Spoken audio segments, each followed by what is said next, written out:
আমরা কি করে বুঝবো যে আল্লাহ তাআলা আমাদের ভালোবাসেন? কিভাবে বুঝবো যে তিনি আমাদেরকে পছন্দ করেন, ভালোবাসেন?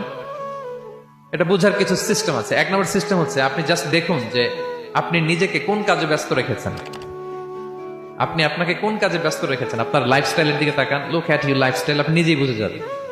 আপনি যদি দেখেন যে না, আপনার ভালো ভালো কাজে আপনার ব্যস্ততা, আপনার এঙ্গেজমেন্ট ভালো লোকদের সাথে, আপনার সার্কেলটা ভেরি গুড সার্কেল, ভালো কাজে আপনার মন টানে, আপনি ভালো কাজ করেন, যদি আপনার কার্যক্রম এরকম হয়, তাহলে বুঝে নেবেন আল্লাহ তাআলা আপনাদেরকে ভালোবাসেন। আলহামদুলিল্লাহ।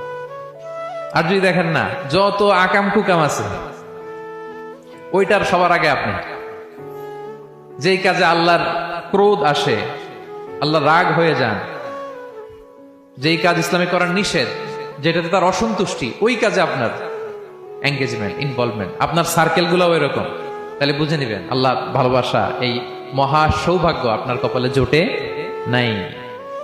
তাহলে এটা হচ্ছে একটা সিস্টেম। আল্লাহ আপনাকে ভালোবাসেন কিনা এভাবে বুঝবেন যে আপনি নিজেকে কোন কাজে ব্যস্ত রেখেছেন, একটু দেখুন, আপনি মিলাতে পারবেন। 2 নাম্বার পদ্ধতি হচ্ছে এটা বোঝার যে তিনি আমাকে ভালোবাসেন কিনা, সেটা হচ্ছে পৃথিবীবাসী আপনাকে ভালোবাসে কিনা এটা একটু দেখেন।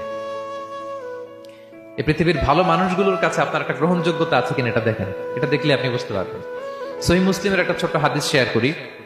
রাসূল সাল্লাল্লাহু আলাইহি ওয়াসাল্লাম বলেছেন যে ইন্নাল্লাহা ইযা আহাব্বা আবদান দাআ জিবরিল ফাকালা ইন্নী উহিব্বু ফুলানান ফাআহিব্বা।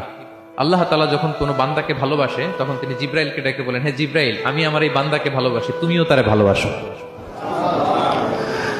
ফায়ুহিব্বুহু জিবরিল, জিবরাইল আলাইহিস সালাম তারে ভালোবাসতে শুরু করে। শুধু এখানেই না, সুম্মা ইউনাদি ফিস সামা, তারপরে তিনি আকাশে একটা অ্যানাউন্সমেন্ট করেন। ফায়াকুল, তিনি বলেন যে ইন্নাল্লাহা ইউহিব্বু ফুলানান